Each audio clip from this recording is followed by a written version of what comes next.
નવસારીમાં car bike અકસ્માત, diamond કંપનીના કર્મચારીનું ઘટના જ સ્થળે મોત, કાર ચાલક ગંભીર. નવસારીમાં નેશનલ હાઈવે નંબર 48 પર ઊન મંદિર નજીક કાર અને બાઇક વચ્ચે ગંભીર અકસ્માત સર્જાયો છે.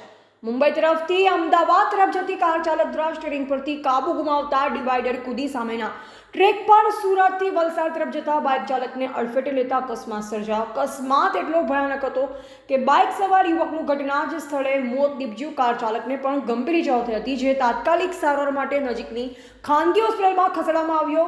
બાઇક સવાર યુવક ડાયમંડ કંપનીમાંથી પોતાની નોકરી પરથી પરત ફરતા ઊન મંદિર નજીક અકસ્માત થયો.